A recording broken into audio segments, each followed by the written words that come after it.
Hello friends, कैसे हैं आप सब। आई होप कि आप सब जहाँ भी सेफ होंगे। आज का टॉपिक ये है कि अगर हमें कोई भी जॉब करना है साउथ कोरिया में तो हम कैसे पाएंगे। एंड सबसे बड़ी बात ये मैं पार्ट वाइज बताऊंगी, क्योंकि इसमें बहुत ज़्यादा मैं बताने लगूंगी डीपली तो बहुत ज़्यादा वीडियो लंबा हो जाएगा एंड आप एंड तक नहीं देखेंगे, आई एम श्योर। सो इसीलिए मैं छोटे छोटे पार्ट में करके सारी चीज़ें एक्सप्लेन करूंगी। आज जो चीज़ मैं एक्सप्लेन करने वाली हूँ वो ये है कि कौन सा हम कोर्स करें जिसके वजह से हमें आसानी से साउथ कोरिया में हमारी जॉब लग जाए। कौन कौन सी जॉब है जो बहुत ज़्यादा रिक्वायरमेंट होता है उसमें, एंड अगर आप वो कोर्स करे रहते हैं तो आपके लिए जॉब के चांसेस 100% हो जाते हैं। वो सारी चीज़ें मैं इस वीडियो में डिस्कस करूंगी। आई होप कि आप एंड तक देखेंगे। चलो वीडियो को स्टार्ट करते हैं।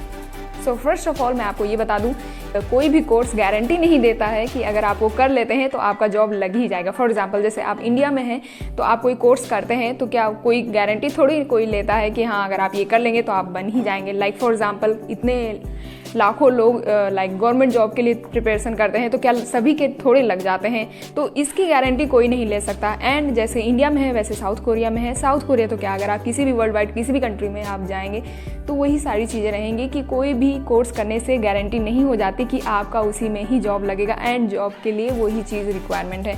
तो ये 100% कोई भी गारंटी लेकर नहीं देगा। बट हाँ, कुछ चीज़ें मैं हेल्प कर सकती हूँ आपकी। फॉर एग्जांपल कि ये बताने में कि आप कौन सा कोर्स करो। अगर आप चूज़ कर रहे हो कि मैं 11 में जाने वाली हूँ, 10th में हूँ, 11th में, 12th में जाने वाली हूँ, तो मैं कौन सा कोर्स करूँ कि जिसके वजह से मेरे लिए थोड़ा सा सिंपल हो जाए वहाँ पे जॉब पाना। फर्स्ट ऑफ ऑल मैं आपको ये बता दूँ कि अगर आप साइंस फील्ड में कुछ भी करते हो, फॉर एग्जांपल टेक्निकल या टेक्नीशियन टाइप्स कुछ भी करते हो, इंजीनियरिंग टाइप कुछ करते हो, तो वो आपके लिए सबसे ज़्यादा बेस्ट रहेगा।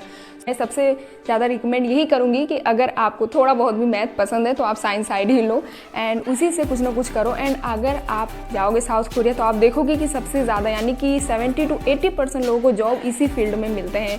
यानी कि आप कंप्यूटर इंजीनियर हो या इंजीनियर किसी भी डिपार्टमेंट में हो, टेक्नीशियन हो, तो ये आपके लिए बहुत ज़्यादा ईजी होगा। एंड आपको शायद ये पता नहीं होगा कि वहाँ पर स्कॉलरशिप भी होते हैं, वो भी सबसे ज़्यादा इसी फील्ड में दिए जाते हैं, क्योंकि आपके पास आपको फेलोशिप मिलेगा एंड प्रोफेसर स्कॉलरशिप रहते हैं एंड भी बहुत सारे स्कॉलरशिप रहते हैं जो आपको मिलेंगे इसी बेस पर। मुझे लगता है कि सबसे पहले अगर मैं रिकमेंड करूंगी तो मैं साइंस साइड ही रिकमेंड करूंगी कि आप science side he low. And आप मुझसे पूछोगे कि दीदू आपने क्या करके रखा था।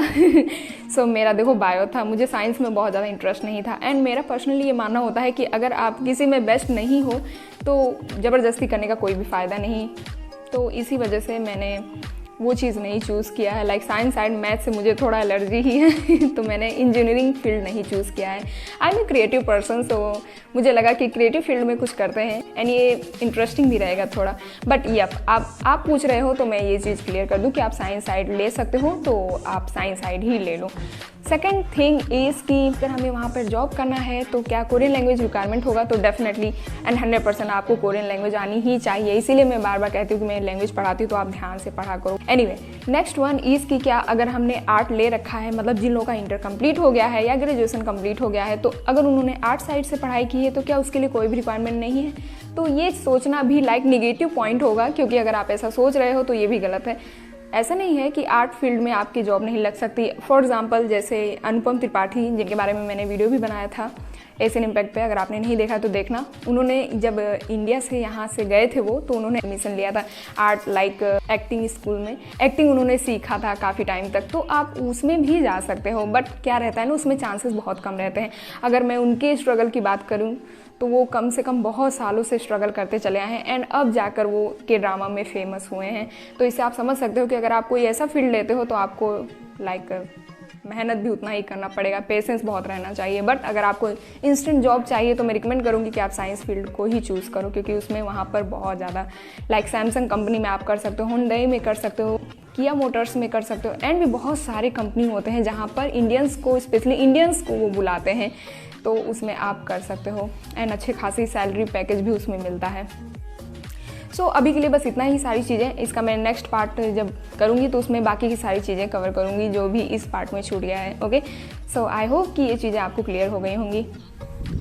Okay, that's all for now. अगर आपको वीडियो अच्छा लगा हो तो डेफिनेटली लाइक करना एंड आप नए हैं तो सब्सक्राइब भी कर लेना। तब तक मैं आपसे मिलती हूँ इसके नेक्स्ट पार्ट में एंड तब तक के लिए आप अपना एंड अपनों का ख्याल रखना। Bye bye, stay tuned.